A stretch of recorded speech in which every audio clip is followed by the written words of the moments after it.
Hey guys, and welcome back to the WODdoc Project365, episode 18. Today is Nerd Day, and we're just kind of doing another example of the previous week, how we talked about the importance of adhesions and how they affect the pliability and the dynamics of tissue itself. So this is just a little cool example that I did with some Twizzlers pull and peels. What I did with this first one, this bottom layer here, it's going to represent tissues that have of healthy and proper gliding properties between their interfaces. And the untouched pull and peel on both sides is going to represent the unhealthy, the dysfunctional or pathological tissue. If we take a look at this one, all I did was I pulled it apart and I lubricated it so that these individual strands, we could say that they represent muscle fibers. When they are put together, pretending that there's a fascial sheath over top of this, when they're put together, they're still very pliable, okay? And you could tell the dynamics of that Twizzler representing the muscle is very, very dynamic, very, very pliable. If we take this same Twizzler with the same amount of strands and everything else, and all we did was we reduced their gliding properties because we didn't pull these things apart and lubricate them, so they don't slide past each other, and they kind of work as one unit instead. The first thing we're going to notice is the rigidity of that. Now there's still, granted, some pliability, but you'll notice that it's nowhere close to this, right? This thing right here. Now, if we move this away and we now go into a more common instance when we talk about the surfaces of the tissues rubbing past each other and gliding past each other, and we look at this and we say that these two Twizzlers have now been wrapped in a connective tissue sheath, in a fascial sheath, right? And we first look at the healthy one.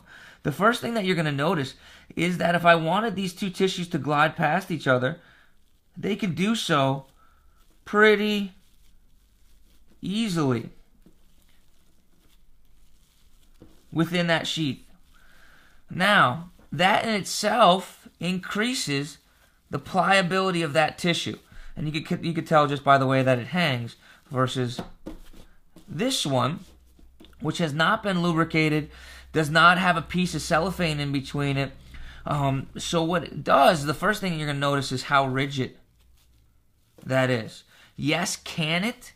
But notice how it bends and torques and all that additional strain that's placed on those tissues, or in this case the Twizzler representing the tissues.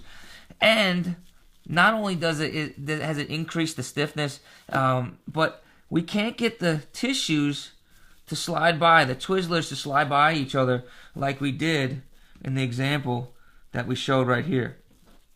Now, that's a little visual from the previous week. Let me move the camera here and let's move on to this week's topics and how we tie them all together.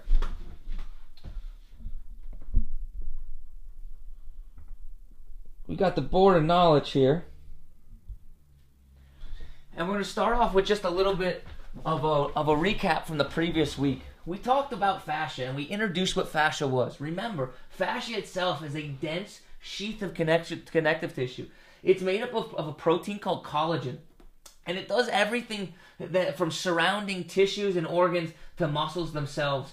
And it has two major properties. It holds together tissues, such as in the example I just showed you, and it allows them to glide past each other as well, again, such as the example I just showed you. Now, under repetitive strain or trauma or immobility, we tend to get a breakdown of these gliding properties. And when these gliding properties break down, these fascial layers, the layers in between, they stick together and they form what we call adhesions. Adhesions themselves are the sticking together of those fascial layers. Now, when we get adhesions, we get pain and soreness accompanied with that. We get a reduction of nutrient exchange. We get fluid, or we get further reduced gliding properties in focal areas. Now, this has two major effects. It causes stiffness in the tissue, as we just saw, and it increases the stress of the unaffected portions of the tissue.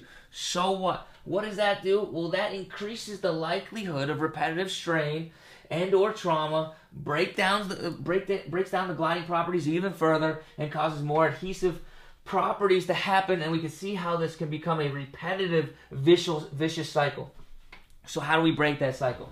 Well, we come up here and we talk about myofascial release. Myofascial release is your trigger point balls, is your foam rolling, is your barbell smashes that we've been talking about. Now, when we do that, we mechanically break up the formed adhesions that are already placed in the tissues, and that in change increases nutrient exchange.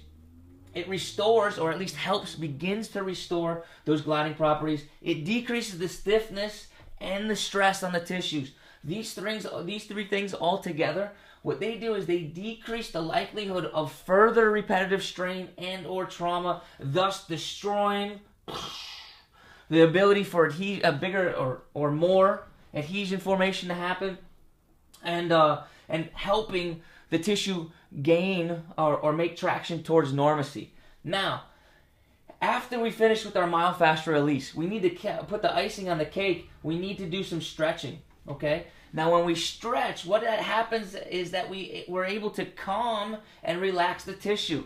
And we're also able to help restore the normal tissue length prior to any repetitive strain or injury or adhesive formation. However, unlike myofascial release, which is primarily mechanical, stretching in itself is primarily neurologic.